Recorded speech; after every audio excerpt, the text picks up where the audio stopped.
ഐപ്ലസിന്റെ പുതിയൊരു വീഡിയോയിലേക്ക് സ്വാഗതം. ക്വസ്റ്റ്യൻ ഡിസ്കഷൻ ആണ് നമ്മൾ ചെയ്തുകൊണ്ടിരുന്നത്. അതിന്റെ ബാക്കി ഒരു 2 ക്വസ്റ്റ്യൻ കൂടെ നമുക്കൊന്ന് നോക്കാം. രണ്ട് ക്വസ്റ്റ്യൻ എന്താണ്? When the statutes are said to be in pari materia, the court may interpret them in pari materia. In pari materia കുറിച്ച് നമ്മൾ പറഞ്ഞായിരുന്നു. അതിന്റെ അർത്ഥം in pari materia എന്ന് പറഞ്ഞ ലാറ്റിൻ ടേമിന്റെ അർത്ഥം എന്താണ്? Of the same kind അല്ല, on a similar subject, on the same subject എന്നാണ് in pari materia. അതിന്റെ ഉദാഹരണങ്ങൾ നമ്മൾ അതിനകത്ത് കുറെ പറഞ്ഞായിരുന്നു. എങ്ങനെയാണ് അതിന്റെ ഓഫ് ദ സെയിം കൈൻഡ് ഏതാ വരിക? എനിക്ക് പെട്ടെന്ന് തിരിഞ്ഞു പോയതുണ്ടോ? അതാണ് ഇത് തിരിഞ്ഞു പോകാൻ സാധ്യതയുണ്ട്. ഈ ലാറ്റിൻ മാക്സിം ഇതിനെക്കുറിച്ച് നമ്മൾ പഠിച്ചത് ഓർത്തു വെച്ച് കഴിഞ്ഞാൽ തിരിഞ്ഞു പോകാൻ സാധ്യതയുണ്ട്. അതിന് പകരം നമ്മൾ എന്ത് ചെയ്യണം? അതിനെ എക്സാമ്പിൾ വെച്ച് നമ്മൾ ആ കോൺസെപ്റ്റ് ക്ലാരിറ്റി വരുത്തണം. ഇപ്പം ഇൻ പാരി മെറ്റീരിയ എന്ന് പറയുമ്പോഴേ ഓടി വരണം, നമ്മുടെ മനസ്സിലേക്ക് വരണം എന്തിനെ പറ്റിയാണ്. ഒരേ ടൈപ്പ് 2 സ്റ്റാറ്റ്യൂട്ടുകൾ, ഒരേ രീതിയിലുള്ള 2 സ്റ്റാറ്റ്യൂട്ടുകൾ, അല്ലെ ഒരു സ്റ്റാറ്റ്യൂട്ടിൽ തന്നെ പറയുന്ന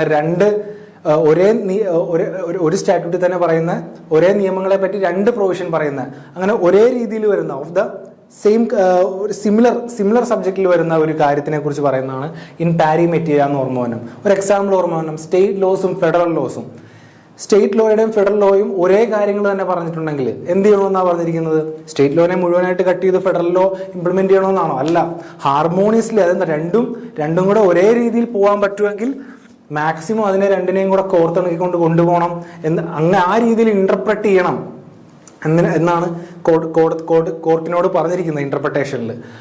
അതുപോലെ തന്നെ വേറെ ഏതെങ്കിലും ഒരു സിമിലർ സബ്ജക്റ്റിൽ അല്ല 2 സ്റ്റാറ്റ്യൂട്ടിൽ ഡിഫറെന്റ് ആയിട്ടൊരു ലോയിനെ കുറിച്ച് ഇന്റർപ്രറ്റ് ചെയ്തപ്പോൾ കണ്ടുവെങ്കിൽ, ഒരേ നിയമത്തിനെ പറ്റി തന്നെ 2 രീതിയിൽ പറഞ്ഞിട്ടുണ്ടെങ്കിൽ അതും എന്ത് ചെയ്യണമെന്നാണ് പറഞ്ഞത്? In pari മെറ്റീരിയ.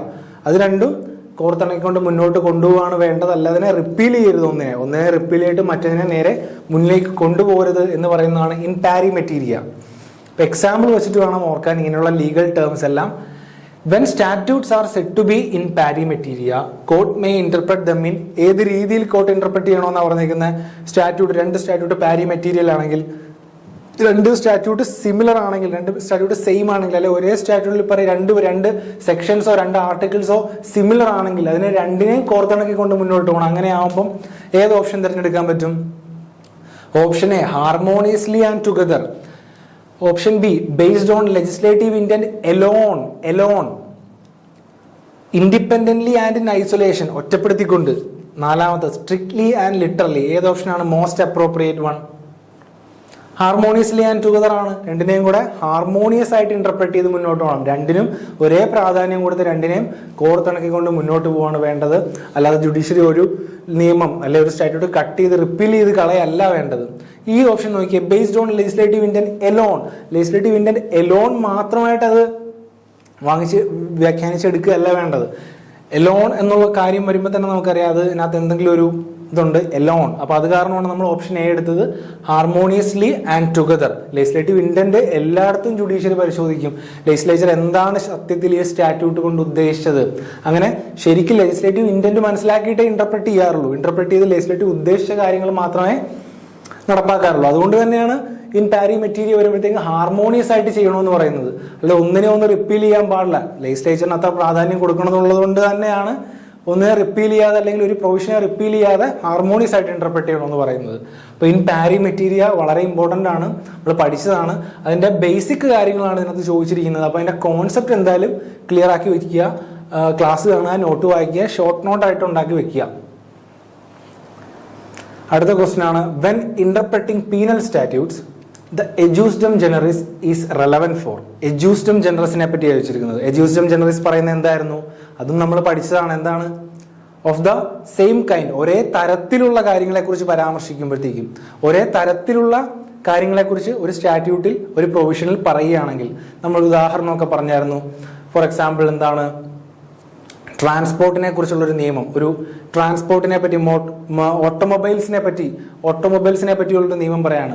ഓട്ടോമൊബൈൽസ് ഇൻക്ലൂഡിങ്, അല്ലെങ്കിൽ ഓട്ടോമൊബൈൽസിനെ പറ്റി ഒരു നിയമം പറഞ്ഞിട്ട് automobiles like car, truck, tractors, motor powered vehicles എന്നൊക്കെ പറഞ്ഞ് അതിന്റെ സ്പെസിഫിക് ആയിട്ട് ആ ജനറൽ ആയിട്ടുള്ള ടേം ഓട്ടോമൊബൈൽസിനെ സ്പെസിഫിക് ആയിട്ട് പറയുകയാണെങ്കിൽ കോടതി ഏത് രീതിയിൽ ഇന്റർപ്രറ്റ് ചെയ്യണമെന്നാണ് പറഞ്ഞത്? ആ സ്പെസിഫിക് വേർഡ്സ് കണക്കിലെടുത്ത്, ആ സ്പെസിഫിക് വേർഡ്സിന്റെ ക്യാരക്ടറിസ്റ്റിക്സ് കണക്കിലെടുത്ത് വേണം ഇന്റർപ്രറ്റ് ചെയ്യാൻ. അതിനർത്ഥം എന്താ?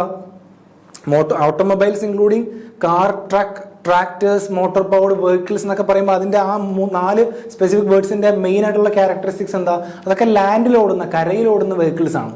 അപ്പം ഇത് വായുവിൽ കൂടെ ഓടുന്ന എയർ ട്രാൻസ്പോർട്ട് വെഹിക്കിൾസോ വെള്ളത്തിൽ കൂടി ഓടുന്ന ബോട്ടോ ഷിപ്പോ ആയിട്ടൊന്നും ഈ നിയമത്തിന് ബാധിക്കില്ല എന്നുള്ള രീതിയിൽ കോടതിക്ക് ഇന്റർപ്രറ്റ് ചെയ്യാൻ പറ്റും.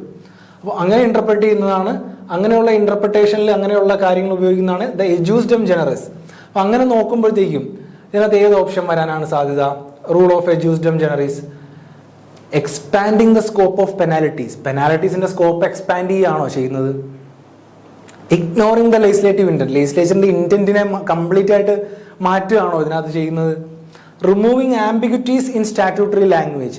സ്റ്റാറ്റ്യൂട്ടറി ലാംഗ്വേജിൽ ആംബിഗ്വിറ്റി റിമൂവ് ചെയ്യുകയാണോ ചെയ്യുന്നത്? Narrowing the meaning of general words. ആ ജനറൽ വേർഡ് വേണമെങ്കിൽ ബ്രോഡായിട്ട് ഇന്റർപ്രറ്റ് ചെയ്യാം, അതിന് വൈഡ് ആയിട്ടൊരു മീനിങ് കൊടുത്ത് ഇന്റർപ്രറ്റ് ചെയ്യാം, എല്ലാത്തിനും ഉൾക്കൊള്ളിച്ചുകൊണ്ട്. നമ്മൾ പറഞ്ഞ എക്സാമ്പിൾ ഓട്ടോമൊബൈൽസിനെ പറ്റി പറഞ്ഞു.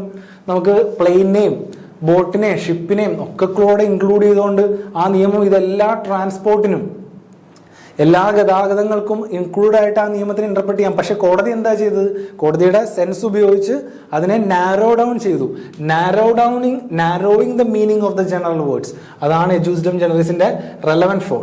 അപ്പം ആ രീതിയിൽ മനസ്സിലാക്കിയെടുക്കുക. അപ്പം answer narrowing the meaning of general words ആണ്. അപ്പം ഇത്രയാണ്, ഈ 2 ക്വസ്റ്റ്യൻ ആണ് ഈ ക്ലാസ്സിൽ ഡിസ്കസ് ചെയ്തത്. So thank you. അടുത്ത ക്ലാസ്സിൽ മറ്റൊരു ഇതുമായിട്ട് കാണാം.